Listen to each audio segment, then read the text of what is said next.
My name is Sky McCracken, and I am an Episcopal candidate in the United Methodist Church. All of my adult life, I have been in Christian service. Whether at our conferences, camp, and retreat center, or being a district superintendent, I find passion and excitement in developing leaders for the United Methodist Church. I'm a member of the Memphis Conference, and we are the smallest conference in the Southeast jurisdiction. We are a part of the Delta culture, surrounded by rivers. Just as rivers flow around us, so does music and story flow into our souls. It becomes our story, it becomes our life, and it's infectious. And we have so much rich history as a part of who we are. I've been in ministry for nearly 30 years, and with my wife Liz and my daughter Sarah, we have been blessed to serve wonderful people across the Memphis Conference. I grew up in Martin, Tennessee, the home of the University of Tennessee at Martin. My parents moved from the Midwest to there. My father was a professor of secondary education, and I attended First United Methodist Church. That was my home church, and that's where I was baptized and confirmed. The seeds of my faith, in essence who I am, came from that experience. The first inklings of my call came when I worked at Lakeshore, our conferences, camp, and retreat center. The people that I worked with saw in me gifts and promise for ministry. And so I left that place feeling like I had a direction in my life to go and that God was calling me to pastoral ministry. The first church I served was Linville United Methodist Church. I was a college student, 21 years old, and as I drove up to the church and went through the front door, I was scared to death. The gentleman who met me at the door, Marshall Cook, was the patriarch of the church. He greeted me warmly, let me know how glad that he was that I had come to be their pastor, and that made an impression on me that has lasted throughout my ministry. He wanted me to be there.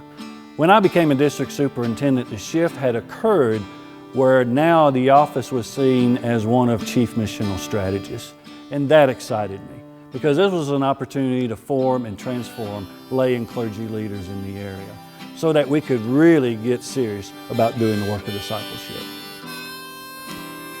One of the things as chief missional strategist that I have realized is that we have to be willing to take risks, that we have to go outside the church. We have to go do ministry in innovative ways and in innovative places. One of those places that we went to is a local brew pub. We didn't have any agenda when we went in there except that we wanted to reach people and make relationships. And while that's at its beginning, I firmly believe that the direction that will take us will be that we'll be a missional community in a place that's not usually been seen as a missional community.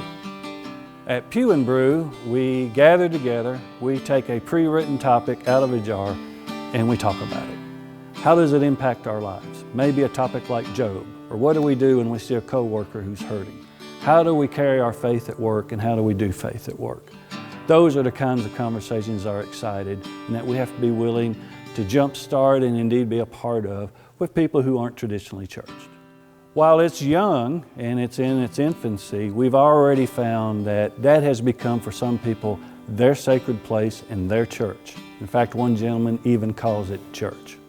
What we try to emulate at Pew and Brew is a radical hospitality, reminding me of that first time I walked through that church door and Marshall Cook met me at the door as a young pastor. Mission Blitz was one of those things that we did in the district to be involved in the neighborhoods and the communities of our churches. And what we discovered in passing out water bottles at fairs and raising a barn and helping build a house and visiting people in the jail is when we made relationships with these other folks in our communities, we met Jesus. Discipleship is by its nature generative. Disciples beget disciples. And so we began the Generative Leadership Academy because we realized that churches were not doing the job we could be doing where discipleship was concerned. We needed to raise up leaders from amidst those who were in those churches.